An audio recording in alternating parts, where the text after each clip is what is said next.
अब मैं Donald Trump को दोगला राष्ट्रपति इसलिए कहता हूँ क्योंकि ट्रंप एक ही समय भारत से दोस्ती भी करना चाहते हैं और दुश्मनी भी। उदाहरण के लिए ट्रंप भारत से ट्रेड डील करके अपने प्रोडक्ट्स भारत में बेचना चाहते। वहीं दूसरी ओर यही ट्रंप भारत को रूस का साथ देने पर 500% टैरिफ लगाने की धमकी भी दे चुके हैं। तो ऐसे में आप ही बताइए कि ऐसे इंसान को दोगला नहीं कहे तो और क्या कहे। बल्कि आज फिर एक बार ट्रंप के कैबिनेट मंत्री ने भारत को रूसी क्रूड ऑयल को लेकर फिर धमकी दी, जिसे भारत ने सिरे से खारिज कर दी है। तस्वीर में आप जो ये इंसान देख रहे हैं उनका नाम है क्रिस राइट और ये ट्रंप कैबिनेट के ऊर्जा विभाग के स्टेट सेक्रेटरी है। और इन क्रिस राइट भाई साहब ने भारत को धमकी दी है कि रशिया से कच्चे तेल के जो ऑयल टैंकर भर भर कर भारत आ रहे, भारत सरकार उन जहाजों पे तत्काल रूप से रोक लगाए। स्टेट सेक्रेटरी क्रिस राइट का कहना है कि नाटो देश और अमेरिका ने मिलकर रूसी कच्चे तेल पर जो 2 वर्ष पहले प्राइस कैप वाला सैंक्शन लगाया था और जिसके तहत जो कीमतें तय की गई थी उन्हें बदल दी गई है।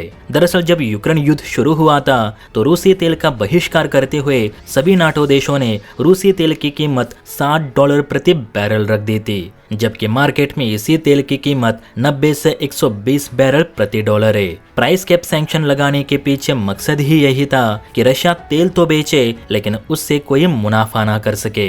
अगर मुनाफा नहीं होगा तो रूस में आर्थिक मंदी आएगी और रूस अगर आर्थिक मंदी की चपेट में आया तो यूक्रेन से युद्ध भी नहीं करेगा। हालांकि नाटो अमेरिका का ये प्राइस कैप सैंक्शन उतना सक्सेसफुल नहीं हुआ क्योंकि भारत ने मार्केट की कीमत के हिसाब से ही रशिया से तेल खरीदा, जिससे भारत को रूस ने काफी डिस्काउंट भी दिया और रूस को भी जमकर फायदा हुआ।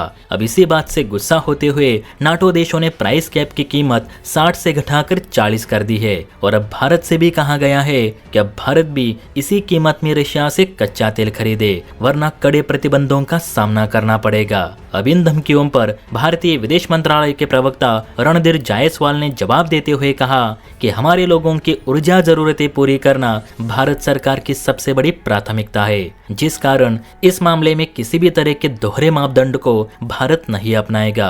भारतीय विदेश मंत्रालय के मुताबिक भारत सिर्फ अकेले रशिया से क्रूड ऑयल नहीं खरीद रहा, बल्कि पूरे 27 देशों से कच्चे तेल की खरीद भारत हर महीने करता है। बल्कि कच्चे तेल के आयात सोर्स को 27 देशों से बढ़ाकर अब 40 देशों तक करने की योजना पर भी भारत काम कर रहा है। इस पर तो अमेरिका कुछ नहीं कहता।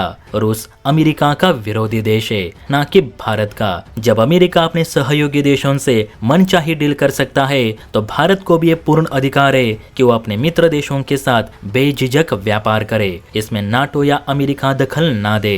भारत का रुख साफ है, रशिया से आने वाले तेल जहाज भारत आने नहीं रुकेंगे क्योंकि हमारी ऊर्जा जरूरतों को पूरे करते हैं। अगर इस पर अमेरिका को आपत्ति है तो अमेरिका हमें रशिया से सस्ते दरों में तेल दे, हम आपसे क्रूड ऑयल खरीदेंगे। भारत की पॉलिसी है कि जहां हमें सस्ते दरों में क्वालिटी भरा क्रूड ऑयल मिलेगा हम उसे जरूर खरीदेंगे। इस पर हम किसी भी तीसरे देश की नहीं सुनेंगे और मेरे हिसाब से ये पॉलिसी एकदम सही है, क्योंकि जब अमेरिका हर तरफ अपना फायदा देख रहा हो तो भला भारत क्यों घाटे में रहे। इस पर आपकी क्या राय है नीचे कमेंट करके बता सकते हैं। और हाँ, वीडियो अच्छी लगी हो तो बेल आइकन प्रेस करके चैनल को लाइक एंड सब्सक्राइब जरूर करें। जय हिंद।